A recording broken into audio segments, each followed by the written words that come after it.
Good morning students. आज के video में हम पढ़ेंगे civics chapter 10 a chain of market. देखो, जैसे कि हम मार्केट में देखते हैं कि दो तरह के पीपल्स बेसिकली हमें देखने को मिलते हैं। एक होते हैं प्रोड्यूसर्स और दूसरे होते हैं कंज्यूमर्स।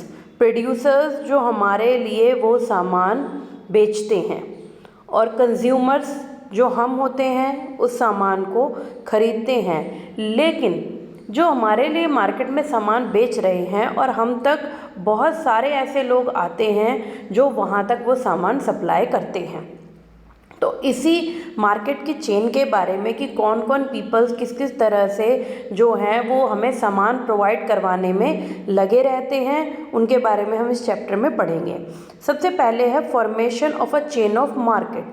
किसी भी तरह की मार्केट में किस तरह से एक चेन बनती है, इसका एग्जाम्पल हम देखेंगे। सबसे पहले यहाँ पर वाटरमेलन की फार्मिंग की जा रही है। पिक्चर में देखो, एक फार्मर जो है वो वाटरमेलन की फार्मिंग कर रहा है। जब उसकी प्रोडक्शन कंप्लीट हो जाती है तो वो पूरा सब जो उसकी प्रोडक्शन है उसको एक बड़े होलसेलर को बेच देता है।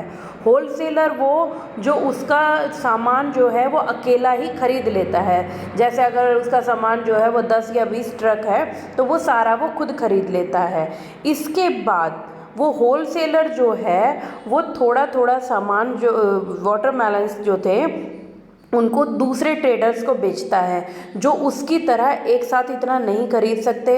कोई 1 ट्रक खरीदता है, कोई 2 ट्रक खरीदता है, इस तरह से। इसके बाद आते हैं आपके रिटेलर्स, जो वीकली मार्केट्स में हमारे लिए वो वाटरमेलन्स प्रोवाइड करवाते हैं। फिर आते हैं हम लोग कंज्यूमर्स, जब हम उस सामान को खरीदकर अपने घर ले आते हैं। तो इसी तरह से कोई भी सामान मार्केट में मिलता है वो इसी तरह एक चेन के थ्रू हम तक पहुंचता है। सभी हर तरह का, चाहे आप वो कपड़ा ले लो या वेजिटेबल्स ले लो, फ्रूट्स ले लो, तो उसको इसी तरह के कई प्रोसेस से होकर हम तक आना पड़ता है। नेक्स्ट है आपका नीड और पर्पस ऑफ दिस चेन। अब इस चेन को बनाए रखने के लिए बहुत ज़्यादा ज़रूरी है कि ये एक दूसरे से कनेक्टेड रहे। अब सपोज़ करो कि जो ये है क्या नाम है, रिटेलर है, वो ट्रेडर के पास वो लेने के लिए ना पहुँचे, यानी कि वीकली मार्केट्स ना लगे, तो हमारे लिए कितना इम्पॉसिबल हो जाएगा।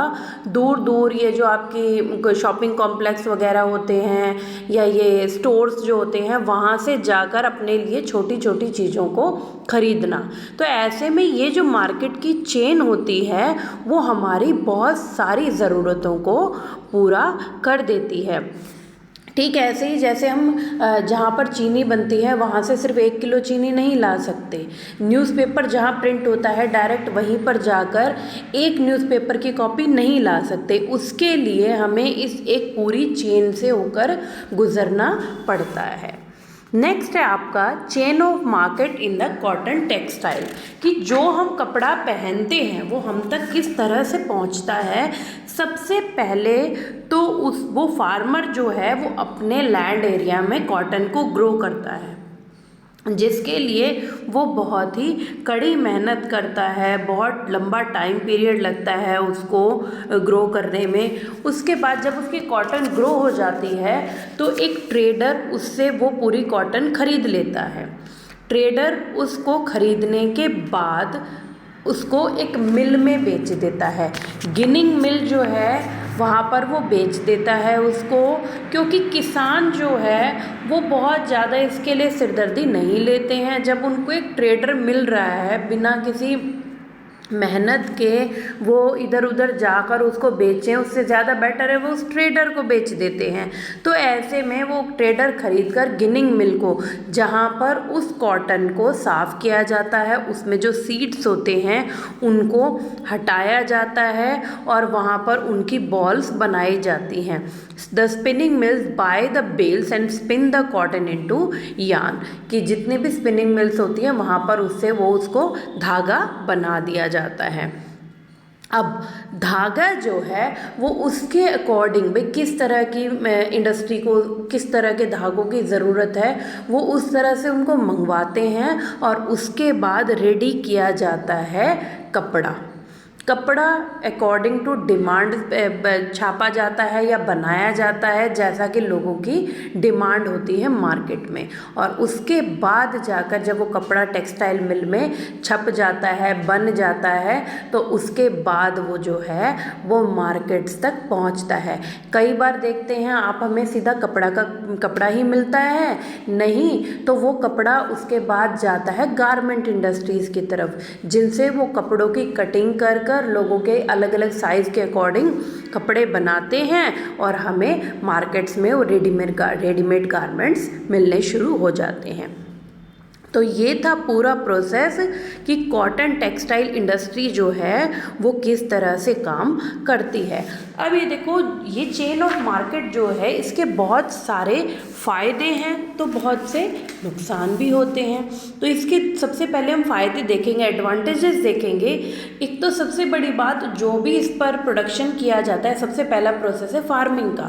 फार्मिंग में किसानों को अपना पैसा नहीं लगाना पड़ता उस प्रोडक्शन के ऊपर, क्योंकि जो भी ट्रेडर उनसे वो ख़रीदने वाला होता है उससे पहले ही बातचीत हो जाती है और वो उसको पैसा प्रोवाइड फार्मर को करवा देते हैं।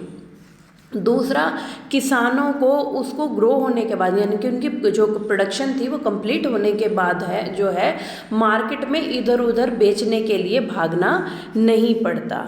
इसके बाद है इसके डिसएडवांटेजेस। फ़ायदे तो बहुत कम है लेकिन नुकसान बहुत ज़्यादा है। ऐसे में जो वीवर्स होते हैं, the weavers have to depend on the merchant both for raw material and the market. जो वीवर्स होते हैं, अब जो बुनकर हैं जो उस कपड़े को बुन रहे हैं, ऐसे में वो पूरी तरह से डिपेंडेंट हो जाते हैं मर्चेंट्स के, यानी कि वो अपनी मर्जी से कोई भी काम या कोई भी कलर का धागा या कपड़ा नहीं बना सकते हैं। इसके बाद आ जाते हैं weavers dependency on merchant, the farmer are in a weaker position, the merchant have a lot of power. इसमें जो खरीदते हैं, चाहे किसानों से खरीद रहे हैं या वो वीवर से खरीद रहे हैं, तो ऐसे में जो बड़े बड़े ट्रेडर्स खरीदते हैं, ज़्यादा पावर्स जो होती है वो उन्हीं के हाथ में होती है क्योंकि उनके पास पैसा होता है। तो ऐसे में जो फार्मर्स और वीवर्स होते हैं वो बहुत ही वीक पड़ जाते हैं। Weavers get a very low price for making cloth. अब सब वीवर्स जो कपड़ा बुनता है उसको बहुत ही कम पैसा मिलता है।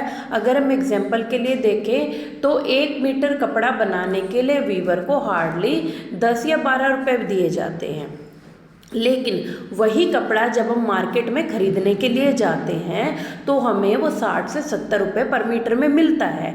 तो इसमें से बहुत बड़ा जो अमाउंट है उसका प्रॉफिट उस मर्चेंट को जाता है, इसीलिए वो और वेल्दी होते जाते हैं और जो फार्मर्स और वीवर्स हैं वो और ज़्यादा पुअर होते जाते हैं। Weavers have to invest all their saving to borrow money at high interest rate to buy loom. और वीवर जो होते हैं कई बार उनको कर्जा भी लेना पड़ता है, क्योंकि जो मर्चेंट होता है वो उनको पूरा पैसा नहीं देता है कि भाई मैं आपको जब प्रोडक्शन पूरा हो जाएगा तब पैसा दूंगा। तो ऐसे में उनको दूसरी जगह से भी पैसा लेना पड़ता है ताकि वो अपने काम को पूरा कर सकें।